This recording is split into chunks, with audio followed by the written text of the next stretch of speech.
Hello, I'm Matt Williamson. How's it going? Things are good over here. Quiet time, as you suspect. You know, I got some vacation coming up, and then I go right into training camp. I've got like 4 little nuggets here. 2 of them are just news.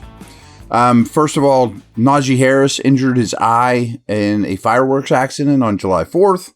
From what I'm seeing today, Sunday afternoon, he's expected to be okay for the regular season and all that. But while I wanted the Steelers to go away from Harris, I think it was the right move, moving on, drafting him back. I thought that was an obvious decision. Still rooting for him. I appreciate his toughness, his reliability, the way he fights for every yard. So hoping the best for him. Protection, doesn't fumble, doesn't miss times. There's something to be said for that for a running back of his, stature and physicality and the punishment he withstands and gives out to be there down after down, every situation if needed, so hoping for the best for him. The other newsworthy thing, and we don't have any more information on this, but the Browns' early draft pick, kind of a running back theme here, Quinshon Judkins was arrested on domestic violence battery charge. First off, you just don't ever want to be that guy this time of year. Just getting in any kind of trouble whatsoever, let alone domestic stuff, obviously.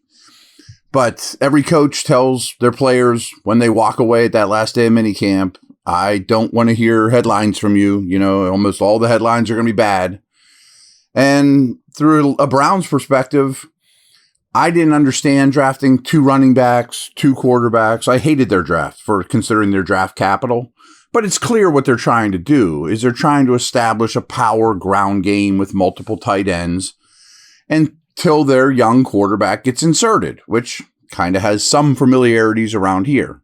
Different approach, but this would really put a wrench in that. This is the guy they're counting on to be pretty much the foundation of their offense. And I really like Judkins as a player. I thought that pick was warranted. It's not the approach. It's not the way I would have used their picks, different subject altogether. But the fact that they did just implied Judkins was going to be the diesel engine of this offense, at least for this year. And who knows where that's at right now. So there you have it.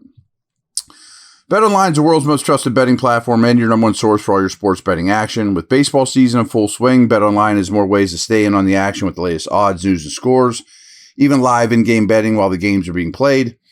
We keep the dog days of summer rolling with the largest selection of odds on everything. With updated odds on MLB, UFC, and boxing, to tennis and NFL futures, BetOnline remains the best online source for all your sports wagering information. In between games, head over to the BetOnline Casino. With all top Vegas-style games, including poker and live casino, BetOnline, the game starts here.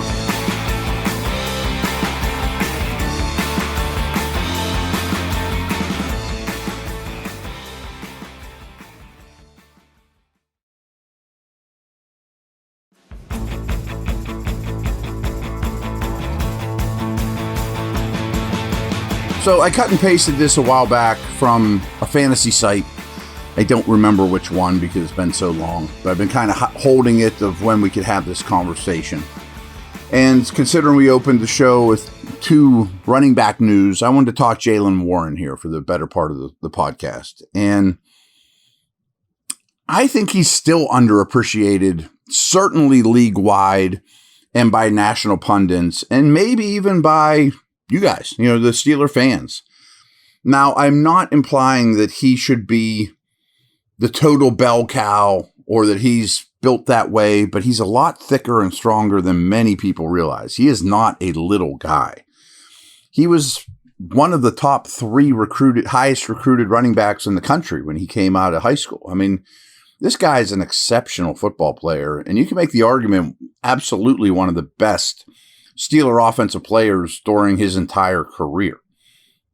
So these numbers that I dug up, I just wanted everyone to be on the same page of how good he's been.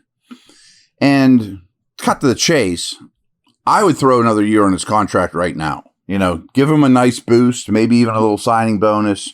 Not a ton of money, but he's hardly made anything by NFL standards. We talk about this a lot. What's one of my philosophies as an owner GM is late round picks, free agents. I'm not taking advantage of them necessarily, but in the NFL landscape, he's made peanuts for what he's contributed. So you give him a big chunk right now, $5 million, whatever, or, a nice signing bonus and add another year on his deal.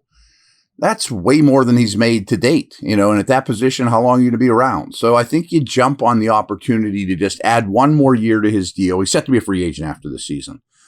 And that's not a knock on the draft pick at all, Johnson, of course.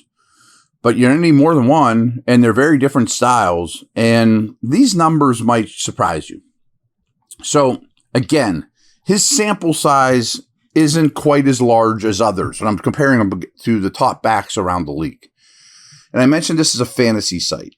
So, what I cut and pasted was an RB1 for fantasy. That means a top 12 producing running back. What their averages are in some really key stats versus what Warren's has averaged throughout his career. This isn't just last year. These are his career stats.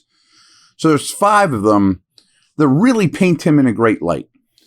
And again, I'm not saying he should be the only guy ever touching the ball because I'm sure these numbers would drop. It's easier to back to Najee, like he did a lot of the heavy lifting on early downs and the stack boxes. But on 3rd and 9, if you run a draw to Warren and he picks up 6, that helps those stats. So it is a little easier. You soften things up. You play against nickel and dime more. Still, he has been one of the most effective backs in the league over his career per touch, when you break it down, the lowest common denominator. So hang with me here. Average yards after first contact. For his career, after he's been contacted, no matter where it is on the field, he generates another 3.4 yards. Again, I'm comparing this to fantasy running back ones for a season. On average, those guys average 3.1. Warren was at 3.4. Okay, missed tackles forced per attempt. 31% of the time, Warren. RB1s average 20%. Think about that. I mean, if you force a missed tackle per attempt 20% of the time, that's really, really good. I mean, that's top 12 fantasy producer. And Warren's at 31%. You don't think about the Steelers having an explosive run game. And they don't in terms of 50-yarders, 60-yarders, Saquon Barkley, Jamal Charles. But 10 or more yard attempts. 14% of his carries for his career have gone for 10 or more yards. RB1s average 12%.